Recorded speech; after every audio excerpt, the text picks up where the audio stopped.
Привет, увлеченные звуком друзья! Сегодня я хочу представить вашему вниманию колонку, разработанную и собранную для себя любимого уже 7-го сезона.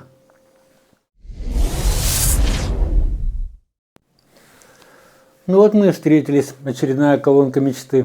Каждый день позволял мне улучшить ее качество, но отдалял от периода, когда качество было мне на самом деле нужно, востребовано, когда я мог им воспользоваться.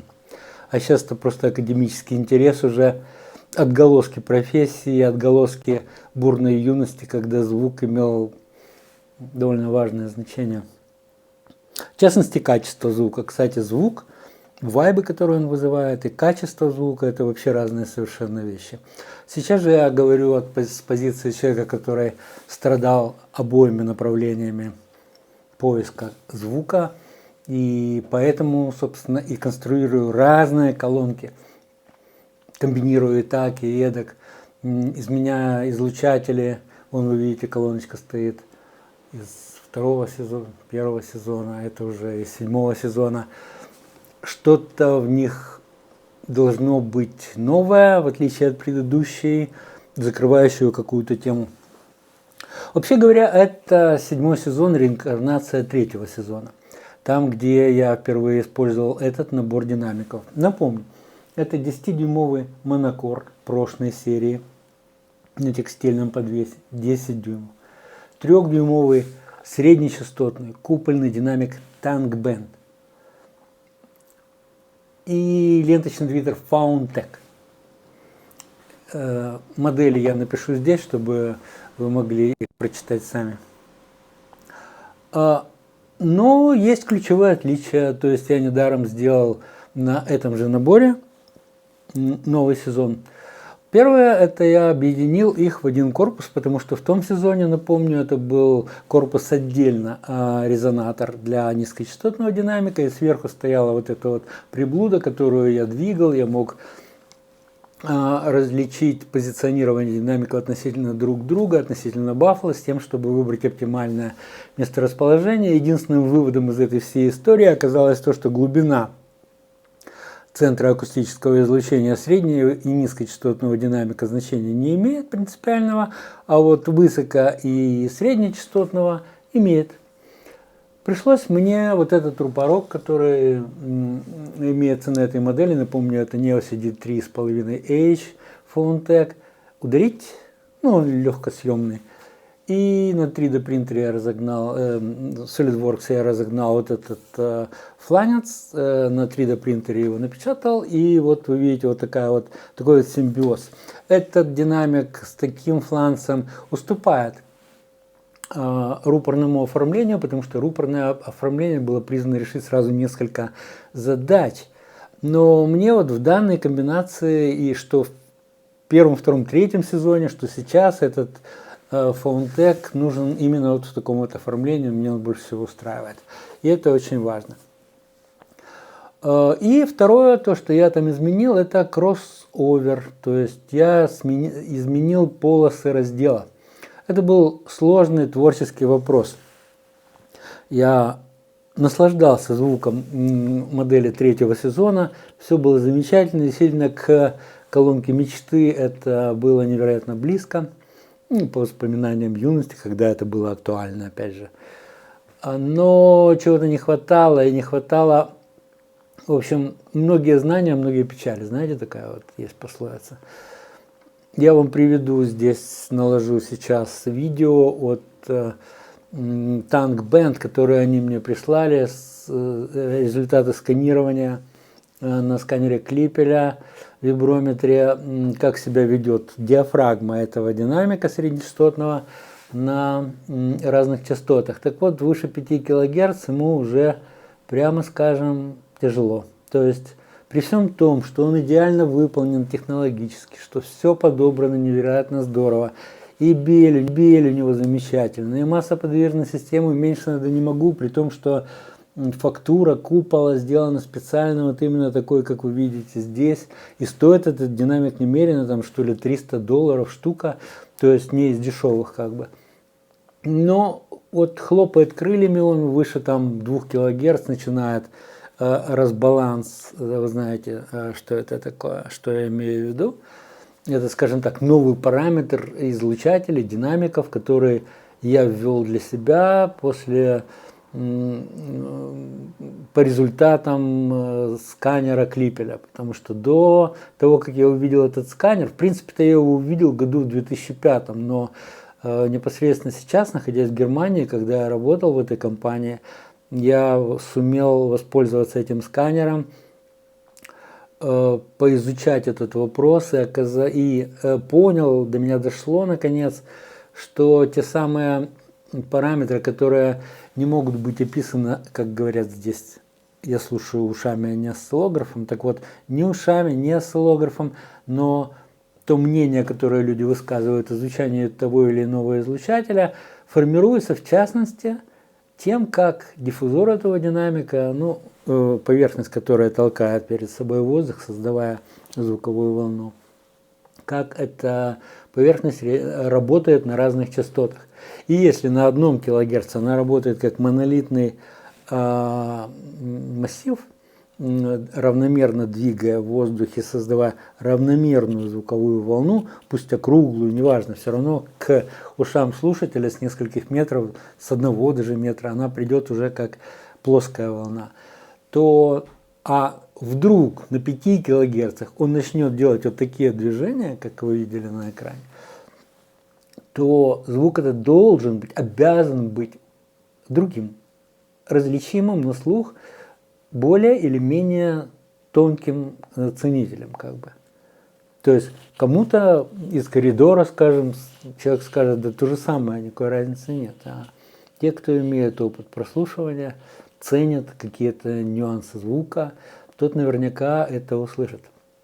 Поэтому я вам показываю инструментальное отображение этого процесса, в тех видео, где я этому уделял особое внимание. Сейчас я этому углубляться не хочу, я просто хочу объяснить тему, что я сместил все-таки полосу раздела. Кстати, мне многие люди советовали в комментариях к 1, 2 и 3 сезону, чтобы я это сделал. Они меня подталкивали к всемирно принятому стандарту в аудио, там, где твиттер пускается на 2,8-3 кГц, это стандарт как бы. Он выверен десятилетиями, он оптимален по разным причинам, и по диаграмме направленности, и по согласованию масс подвижных систем излучателей, и главное, о возможности твиттеров обычных, любых твиттеров, они все не любят работать ниже 2 кГц, предположим. Кроме каких-то прошлых, допустим, рупорных изделий, так там драйвер-то это вообще не твиттер, это вообще другое устройство, как бы мы о них говорить не будем. Это стандартная частота, и вот к ней спустя 6 сезонов я пришел как бы. То есть то, что я знал с юности, когда учился на акустическом факультете политеха, нам это говорили, я это принял, типа бла-бла-бла, давай, рассказывай, мы это сделаем, как нам надо, как нам нравится. А как нам нравится? Сама идея была использования этого среднечастотного динамика, почему я его и запросил у Tank Band, спасибо им большое, они мне бесплатно предоставили пару таких динамиков, для того, чтобы я вам рассказал о их возможностях. Так вот, суть была какая? Это получался... Я хотел дать ему полосу пошире, чтобы создать нечто вроде широкополосника, подпертого снизу и подпертого сверху. Широкополосник, он может работать с 200 Гц, с 400 точно. Но у меня он, кстати, с 600, по-моему. Я покажу вам кроссовер тогда. Покажу это еще раз, я же забыл. Но важно этот среднечастотный основной диапазон с основными, самыми чувствительными в районе 1 кГц звуками, которые музыкальные раздаются в этом звуке, и до самых высоких, допустим, тоник музыкального ряда. Я полагал 8 кГц, это идеально, но у меня получилось 5, по-моему, или 6 кГц в 1, 2, 3 сезоне. Я думал ему это все отдать, чтобы там не размещать этот самый стык, эту самую сшивку, которая является самой большой бедой аудио. сшивка, передача частотного диапазона от одного динамика к другому. То ли это отсюда сюда, это слышно должно быть. Ну, должно быть, потому что это разные излучатели. Согласитесь, когда я хлопаю 2 пальцами и 5 пальцами, вы слышите разный звук. То есть от чего-то большого получается больше звук. Как бы. Вот от этого больше звука получается, если этому поручить тот же звук воспроизвести, он воспроизведет его иначе. Ну, это, конечно, частотным диапазоном определено прежде всего, но и вот той самой вот подвижной системой, ее площадью, ее массой, инерционностью, ее BL, то есть движущей силой электромагнитной системы. То есть сшивки – это ужас, это самое плохое, что есть в аудио. Поэтому идеальной системой является однополосная система, грубо широкополосная. Но мы ее не любим, мы ее служить не будем, мы ее делать не будем. Мы говорим о полноценных акустических системах, которые способны воспроизвести вот необходимый диапазон с необходимой же для комфортного прослушивания неравномерностью. Причем заметьте, что это все стремится к мониторному звуку, как бы подталкивая, но в то же время используя динамики с аутентичным, узнаваемым, характерным звучанием, я оставляю шанс этой системе звучать как-то особенно узнаваемо, приятно для меня. Для меня приятно. Я же для этого, собственно, все это делал, наградил вот этих колонок, как у дурня фантиков, у меня их теперь. Но в расчете на то, что я приду к этому святому граалю аудио для себя, конечно, лично, потому что у каждого этот грааль свой. Все мы женимся на разных женщинах, и каждый считает свой выбор самым лучшим, правильно? Надо быть дураком, чтобы сказать, что я женился на уродине какой-то там или нехорошем человеке. Нет, вы выбираете лучшее из того, что можете себе позволить. То же самое с акустической системой. Вот я стремлюсь к этому всему. Знаете, это как гипербола или парабола. Она стремится вечно к какому-то значению, но никогда его не достигнет. Ну, примерно то же самое с акустической системой. Корпус для этой колонки я проектировал уже для 3-го сезона, как резонатор для басового динамика. Этот герметичный, то есть никаких внутренних боксов нет. Я просто разместил его, разогнав в SolidWorks и поехал заказывать магазин. Но сперва я вам покажу, как это в SolidWorks выглядит. Посмотрите, как я решил корпус этого сезона, 7-го сезона. Напомню, кто, может, смотрел 3-й сезон, там я выбрал эту концепцию, например, порта фазоинвертора. Вот вы видите его, он получается щелевой, и по моим предположениям он занимает минимальный объем внутри корпуса, потому что у него дополнительная только одна стенка, которая к тому же еще и солидизирует весь корпус, делает более прочными соединения, в частности, скрепляет эти стенки с нижней стенкой. Ну, такое мне, предполагаю, это довольно удачное решение, поэтому могу, допустим, его рекомендовать там, если что. Давайте я вам еще покажу анимацию с этим корпусом. Вот так вот она выглядит и позволяет рассмотреть конструкцию более детально. Такие дела, дорогие друзья. Столяр из меня, конечно, никакой. Отделкой я заниматься конкретно не умею. Я первый раз в жизни это делал. Причем те колонки вот зеленые, и еще у меня были сиреневые, я покрасил значительно выше качеством, чем получилось покрасить эту. У нее просто море недостатков. Это совершенно не коммерческий получился вид. Однако функционально она меня вполне устраивает, и этого достаточно. Конечно, специалисты, которые здесь наверняка есть в столярном деле, посмеются, глядя на эти изделия, однако имейте в виду или будьте благосклонны, то есть я это делал не для продажи, а для себя любимого. Колоночка весит 17 килограмм каждая, то есть это как бы тяжеленькая такая, солидненькая штука, и звучит она довольно уверенно, но об этом позже. Изготовлял я ее следующим образом. Для реализации этого суперпроекта я пошел в местный маркет, выбрал 16-мм МДФ, все, впрочем, как в прошлый раз. По моей выкройке мне там нарезали детали будущих колонок. Отверстия для динамиков, как и в прошлый раз, я накрутил вот этой балеринкой. Склеил панели и вуаля. Согласно чертежу, прорезал отверстие под динамики и зашкурил фронтальную панель. Загрунтовал корпус. Зашкурил и посильно зашлифовал. Зашпатлевал.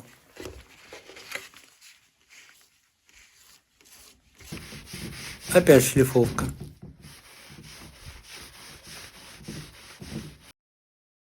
Ну и в конце задул краской и защитным лаком. Вышло как-то так. А теперь основная часть марлезонского балета – это кроссовер. Вот он, это кроссовер от второй колонки, я еще не собрал. Он отличается от кроссовера третьего сезона, там, где был использован тоже набор динамиков, по причине которой я говорил. И сейчас я вам покажу, собственно, к чему я пришел в результате многодневных упражнений, изменений, расчетов, прикидов, потом моделирования, макетирования, прослушивания. Короче, он был перепаян 50 раз. Ну, вот это вы не обращайте внимания, это клеевым пистолетом закрепил все компоненты для того, чтобы в корпус оно не дребезжало. А провода это вообще тестировочные, они уйдут, потому что в корпусе обычная нормальная провода без фанатизма. Я установил это кроссовер. Теперь давайте я вам покажу измерение динамиков, как я этот кроссовер буду проектировать. Для этого я установил микрофон не сейчас, это я вам показываю, как я делал тогда, на каком-то произвольном расстоянии по центру излучения среднечастотного динамика. Измерял АЧХ сначала твиттера, потом среднечастотного динамика и басового динамика без учета порта и вообще ничего не измеряя ниже 200 Гц, потому что меня интересуют эти АЧХ исключительно для создания сшивок. Давайте сложим эти кривые и посмотрим, какую картину дает эта акустическая система без кроссовера. Вот такая неприглядная. Давайте оценим зоны совместного излучения вуфера. Вот вуфер и вот мид жирно выделенного. Видите, огромная поляна, которую нужно как-то разрулить. Я по-прежнему разрулю ее здесь, где-то на 500 герцах. А вот твиттер, вы видите, вот этот ужасный горб, который мешает всему ласково завалиться где-то здесь поближе, придется его валить чуть подальше. И с мидом они будут конфликтовать, потому что у мида здесь тоже некий подъем некоторый, и его было тяжело завалить здесь, поэтому я его валил вот здесь, вернее. А сейчас я его буду стараться завалить вот здесь. Давайте посмотрим, как у меня это получится.